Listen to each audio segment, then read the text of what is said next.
Friends, मैं श्वेता सिन्हा आप सभी लोगों को उदित एकेडमी के यूट्यूब चैनल पर स्वागत करती हूँ। तो आप सभी लोग कैसे हैं? मैं आशा करती हूँ कि आप सभी लोग मस्त होंगे, अच्छे होंगे, अपने पढ़ाई लिखाई बहुत अच्छे तरीके से कर रहे होंगे। तो जैसा कि आप सभी लोग को पता है कि हम लोग आप लोग के लिए यूट्यूब पर रैंकर सीरीज लेकर आते हैं, जिसमें कि टॉप 10 MCQ करवाते हैं। तो चलिए, एज यूजल मैं क्वेश्चन को हिंदी और इंग्लिश दोनों में लेकर आई हूँ विथ एक्सप्लेनेशन। तो क्लास को स्टार्ट किया जाए। और वैसे भी आप लोग का एग्जाम डेट आ गया है 2 से 9, तो हर एक बच्चा रैंकर सीरीज को जरूर फॉलो कीजिए और जो भी आंसर सही रहे उसको कमेंट में लिखा करिए। फर्स्ट क्वेश्चन है, who proposed the 5 kingdom classification. क्या कहा गया है? 5 किंगडम क्लासिफिकेशन कौन प्रपोज किया था? जो ऐप के बच्चे होंगे उसको मैं बहुत बार बता चुकी हूँ। जो 5 जगत वर्गीकरण है यानी कि 5 किंगडम क्लासिफिकेशन है, किसने प्रस्तावित किया? लिनियस ने, विटेकर ने, डार्विन ने या फिर एरिस्टोटल ने? तो 5 किंगडम ऑफ क्लासिफिकेशन, तो 5 किंगडम ऑफ क्लासिफिकेशन कौन दिए थे? R.H. विटेकर। कब दिए थे? 1969 में। 1969 में R.H. विटेकर ने क्या किया था कि जितने भी लिविंग ऑर्गेनिज्म था सबको 5 किंगडम क्लासिफिकेशन के अंतर्गत रखे थे। 5 में कौन कौन सा किंगडम था? पहला था मोनरा। उनको जो भी यूनिसेलुलर प्रोकैरियोटिक्स देखा सबको मोनरा में रख दिया। फिर उसके बाद जितना भी यूकैरियोटिक्स था लेकिन यूनिसेलुलर था सबको प्रोटिस्टा में रख दिया। फिर फंगी, फिर प्लांटिया, फिर एनिमिलिया। इसी टाइप से आपका क्या किए थे? R.H. विटेकर ने 1969 में 5 किंगडम दिए थे। तो क्वेश्चन क्या पूछ रहा था कि 5 किंगडम क्लासिफिकेशन कौन दिया था? तो R.H. विटेकर भी। अब वहीं पूछ देता कब दिया था? तो 1969 में। नेक्स्ट क्वेश्चन है, in the 5 kingdom classification bacteria are placed in. Question क्या कह रहा है? 5 जगत वर्गीकरण में बैक्टीरिया को किस जगत में रखा गया है? Protista, fungi, Monera, Plantae. देखिए क्वेश्चन क्या कह रहा है आपको? क्वेश्चन कह रहा है कि जो 5 किंगडम क्लासिफिकेशन है, जो 5 किंगडम क्लासिफिकेशन है, जिसमें जो बैक्टीरिया है वो किसके अंतर्गत रखा गया है? तो अभी मैं आप लोगों को बताया कि जितने भी यूनिसेलुलर क्या था? प्रोकैरियोटिक्स था, सबको मोनरा में रखा गया। तो यूनिसेलुलर प्रोकैरियोटिक्स यानी यूनिसेलुलर प्रोकैरियोटिक्स यानी कि मोनरा में क्या आता है? बैक्टीरिया आता है। बैक्टीरिया कैसा है? यूनिसेलुलर है और वो प्रोकैरियोटिक्स रहता है, यानी कि उसमें ट्रू न्यूक्लियर मेम्ब्रेन नहीं रहती है, ट्रू न्यूक्लियस उसमें नहीं रहता है। इसलिए उसमें क्या रहता है आपका? जितना भी बैक्टीरिया है सब कहाँ जाएगा? मोनरा में। तो क्वेश्चन यही पूछ रहा था कि जितने भी बैक्टीरिया है वो कहाँ प्लेस किए गए हैं 5 किंगडम क्लासिफिकेशन के अनुसार? तो वो मोनरा में, यानी C is the correct answer. Next question है, which of the following is a characteristics of kingdom Monera. Question क्या कह रही है? निम्नलिखित में से कौन सा मोनरा जगत का लक्षण है? बताइए। क्वेश्चन बहुत सिंपल है। क्वेश्चन कह रहा है कि जो इसमें दिए गए हैं उसमें कौन है जो मोनरा का लक्षण है, यानी कि कौन ऐसा चीज रहेगा जिसके बेसिस पर आप बोल सकते हैं कि ए मोनरा है। यानी मल्टी सेलुलर ऑर्गेनिज्म नहीं। मोनरा क्या था? यूनिसेलुलर ऑर्गेनिज्म था। यूकैरियोटिक सेल्स नहीं। मोनरा क्या था आपका? प्रोकैरियोटिक सेल्स था। फिर सी ऑप्शन है प्रोकैरियोटिक यूनिसेलुलर ऑर्गेनिज्म। यस, इसके पास क्या रहता है? प्रोकैरियोटिक। मोनरा के लिए आपको क्या रहना चाहिए? सबसे पहले प्रोकैरियोटिक रहे और उसके बाद यूनिसेलुलर ऑर्गेनिज्म रहे। तो सी इज द करेक्ट आंसर। फिर क्या बोला गया? ऑर्गेनिज्म विद क्लोरोप्लास्ट नहीं। यहाँ पर देखिए करेक्टर भी दिया गया है, जिसे मोनरा है, प्रोटिस्टा है, फंगी है, प्लांटिया है, एनिमिलिया है। तो इस सबका सेल टाइप दिया गया है। तो मैं बताया कि सिर्फ मोनरा प्रोकैरियोटिक रहेगा, बाकी सब क्या रहेगा जी? यूकैरियोटिक रहेगा। उसी टाइप सेल वॉल दिया गया है। तो मोनरा का सेल वॉल क्या रहता है? नॉन सेलुलोजिक रहता है, पॉलीसेकेराइड्स प्लस एमिनो एसिड्स का बना रहता है, यानी कि सेलुलोज का नहीं बना रहता है। किसका बना रहता है? पॉलीसेकेराइड्स और एमिनो एसिड्स का। अब प्रोटिस्टा में क्या रहता है? सेल वॉल किसी किसी में प्रेजेंट रहता है, किसी किसी में नहीं भी रहता है। फंगी में प्रेजेंट रहता है लेकिन विदाउट सेलुलोज। इसका काइटिन का बना रहता है। किसका? काइटिन का।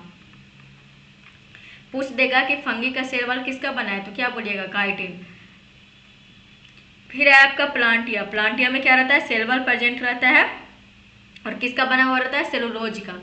और एनिमिलिया में क्या रहता है? हम लोग में जैसे सेल वॉल एब्सेंट रहता है। उसी टाइप से न्यूक्लियर मेम्ब्रेन, आप लोग को बताया कि न्यूक्लियर मेम्ब्रेन किस में? प्रोकैरियोटिक रहेगा तो उसमें न्यूक्लियर मेम्ब्रेन एब्सेंट रहेगा, बाकी तो सब यूकैरियोटिक है तो सारे में प्रेजेंट रहेगी। फिर आती है बॉडी ऑर्गेनाइजेशन। तो मोनरा और प्रोटिस्टा क्या था? सेलुलर था, बाकी सब मल्टी सेलुलर होगा, किसी में टिश्यू रहेगा, किसी में ऑर्गन रहेगा, किसी में ऑर्गन सिस्टम रहेगा। मोड ऑफ न्यूट्रिशन क्या है? मोनरा ऑटोट्रोफिक भी है, केमोसिंथेटिक भी है, फोटोसिंथेटिक भी है, हेटरोट्रोफिक भी है, पैरासिटिक भी है। फिर प्रोटिस्टा भी क्या है? ऑटोट्रोफिक भी है, हेटरोट्रोफिक भी है। फिर फंगी भी क्या है आपका हेटरोट्रॉफिक होती है, और प्लांटिया क्या है सिर्फ ऑटोट्रॉफिक होती है, और एनमेलिया हम लोग हेटरोट्रॉफिक। अब ऐसा मत बोलिएगा कि मैम हम लोग तो खुद से खाना बनाते हैं, नहीं, खुद से खाना बनाने का मतलब है कि जैसे फोटोसिंथेसिस, जैसे प्लांट है वो खुद का अपना खाना बना रहा है सनलाइट के हेल्प से, जो भी है फोटोसिंथेसिस की हेल्प से क्या करता है अपना भोजन खुद बनाता है। लेकिन हम लोग क्या करते हैं, हम लोग अपना भोजन के लिए किस पर डिपेंड है, प्लांट पर डिपेंड है। नहीं तो जो नॉन वेजिटेरियन होंगे वो चिकन खाते होंगे, मटन खाते होंगे, फिश खाते होंगे, तो उसी टाइप से हम लोग अपना भोजन करते हैं। तो क्वेश्चन भाई कह रहा था कि विच of the following is a characteristics of kingdom मोनरा, तो मैंने क्या बताया prokaryotic unicellular organism. Next question पूछ दिया है कि विच किंगडम हैज सेलुलोज सेलवल। अभी मैं बताई क्या क्वेश्चन कह रहा है कि कौन सा किंगडम का जो सेलवल है वो सेलुलोज का बना हुआ रहता है। किस जगत में सेलुलोज युक्त कोशिका भित्ति होती है, प्लांटिया, फंगी, एनमेलिया या फिर मोनरा, बताइए किसका सेल वॉल सेलुलोज का बना है। तो मैं आप लोग को बताई जो प्लांटिया रहता है उसका सेल वॉल किसका बना रहता है जी, सेलुलोज का। और फंगी का पूछता तो काइटिन, और एनमेलिया का तो बना ही नहीं रहा, एनमेलिया में तो सेल वॉल रहता ही नहीं है।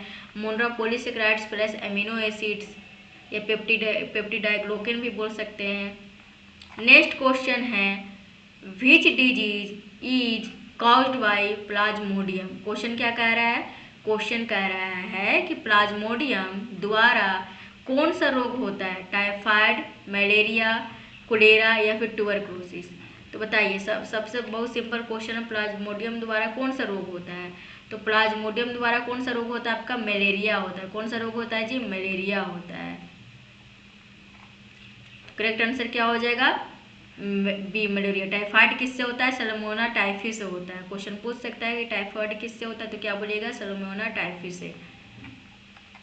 चलिए जो बच्चा इसी टाइप से ऐप में पढ़ना चाहते हैं तो ऐप में यहाँ पर तो सिर्फ एमसीक्यू करवाया जा रहा है, लेकिन ऐप में चैप्टर वाइज चैप्टर आप लोग को पढ़ाया जाएगा। तो जो बच्चा इंटरेस्ट है या जो बच्चा का एग्ज़ाम है तो वो बच्चा क्या कर सकते हैं, उदित फार्मेसी के ऐप को सबसे पहले क्या करना है, डाउनलोड करना है। उसके बाद फिर आप लोगों को क्या करना है, फिर स्टेप 1 में आप प्ले स्टोर पर जाइएगा, डाउनलोड कीजिएगा, फिर अपना ईमेल लॉगिन से अपना नेम रजिस्टर करिएगा। उसके बाद आप स्टोर पर जाइएगा, फिर आपको क्या होगा, आपको बैच दिखेगा डी फार्म एंट्रेंस, वहाँ से आप जाके परचेस कर सकते हैं।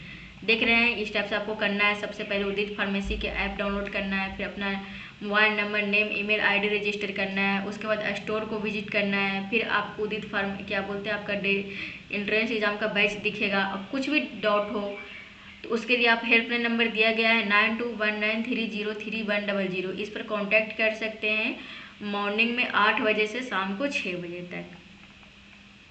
चलिए नेक्स्ट क्वेश्चन है slime moulds are included in. Slime moulds किस जगत में रखा जाता है, प्रोटिस्टा में, मोनरा में, प्लांटिया में या फिर एनमेलिया में। बताइए स्लाइम मोल्ड्स किस में इंक्लूडेड है, प्रोटिस्टा, मोनरा, प्लांटिया और एनमेलिया। तो सबको पता है कि जो स्लाइम मोल्ड्स होता है, मोनरा में क्या होता है जी, मोनरा में बैक्टीरिया होता है। प्लांटिया में तो स्लाइम मोल्ड्स नहीं रहेगा, लेकिन स्लाइम मोल्ड्स आपका क्या रहता है, यूनिसेलुलर यूकैरियोटिक सेल रहता है। तो वो कहाँ रहेगा आपका, प्रोटिस्टा में। कहाँ रहेगा, प्रोटिस्टा में।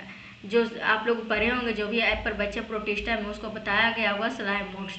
तो स्लाइम मोल्ड्स प्रोटिस्टा में रखा गया है। नेक्स्ट क्वेश्चन है Euglena so both plant and animal characteristics because it has. क्या कह रहा है क्वेश्चन, यूग्लिना में पौधे एवं जंतुओं दोनों के लक्षण पाए जाते हैं, क्योंकि इसमें क्या होता है बताइए।